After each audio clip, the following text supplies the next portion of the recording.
Good afternoon. Yes, welcome to my channel. I am going to read you another 1,000 word story based on 5 random words. As ever, the words that I will be using that have inspired this story are here. And the story today is called Do It Yourself. Ronnie Shapiro laid the steel ruler across the beechwood plank and drew the first guideline. There was something satisfying about this little repair job. Keeping busy deflected the nagging realization that he had spent most of his life being a very bad man. Now 67, Ronnie had little to show but a tidy nest egg, 2 grown-up kids who wouldn't talk to him, and a portrait of his wife on the mantelpiece. Sheila was killed in crossfire on the way back from the cinema, an innocent, loving wife and doting mother who deserved better. Ronnie had gone on a blood-soaked rampage in the months following her death until he'd received a quiet word from up high that he should consider retirement, either the easy way or the hard way. Ronnie had chosen the easy way. As he fitted a blade to the jigsaw, Ronnie remembered the nurse who had attended Sheila during her final days. Rosario, she'd been called. Filipino, lovely girl. Rosario clearly thought Ronnie was the most loving husband in the world, when in fact he'd cheated, lied, and taken Sheila for granted for 45 years. Ronnie stuck carefully to the lines. He'd allowed a few extra millimeters and would plane it level, then sand each slat to a fine finish. Half a century in the mob had given Ronnie an eye for detail. If you missed something, it would come back to bite you.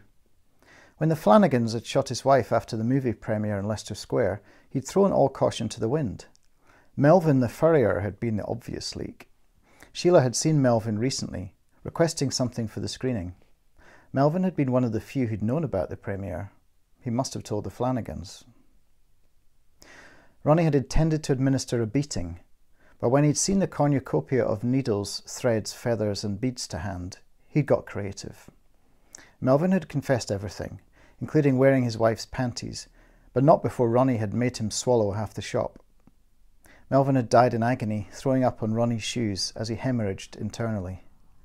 Ronnie had felt nothing but disappointment as he flicked a bloody bead off his churches.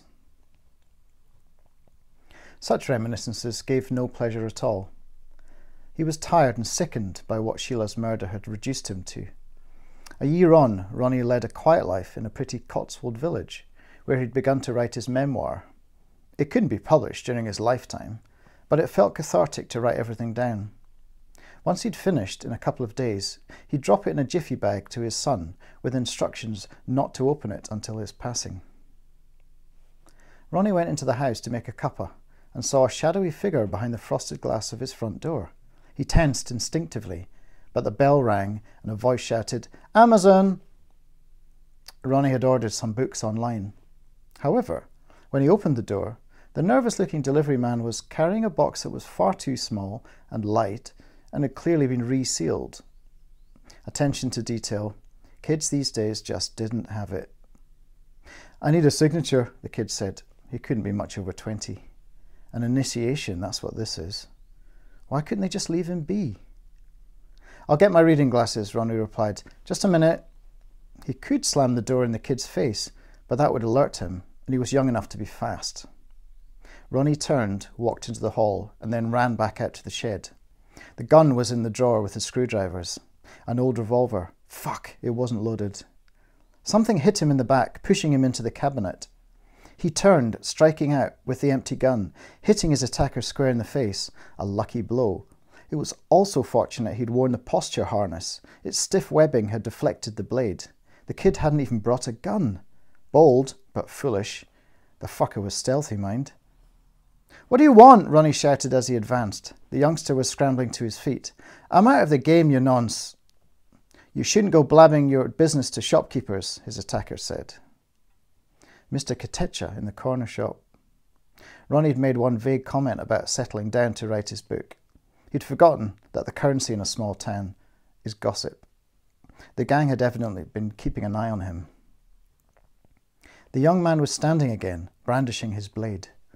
Ronnie got the sawhorses between him and the assassin and grabbed a screwdriver. He saw fear and determination in the young man's eyes as his attacker tossed the beechwood towards Ronnie. Ronnie dodged and tried to slip past his assailant. He felt a sharp nick on his forearm, and his foot hooked an electrical cable. Ronnie plunged to the ground, flipped over as the knifeman came at him again. He dropped the screwdriver and it was out of reach. Ronnie kicked out, caught one of his attacker's knees.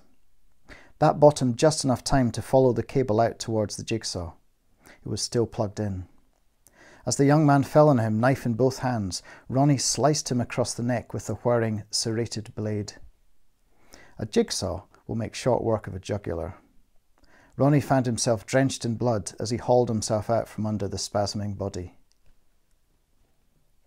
Half an hour later, Ronnie sat, forearm bandaged, looking at the bloody shed. The place was awash. A full clean would take half a day. He'd have to get to work with a circular saw and bag body parts, then transport and bury them. In truth, he couldn't be bothered. He could use that time to finish the book, then go and load the gun, and end his own story the way it probably was always destined to end. Someone else would have to fix the bloody bench. And thanks for listening. There you have a lovely, cheerful gangster story. I enjoyed writing that. A bit different from things I would normally write, but hope you enjoyed it too. If you did, it'd be nice if you subscribed, or feel free to share. And I will continue to do this while this epic lockdown drags on. Thanks for listening again. See you soon.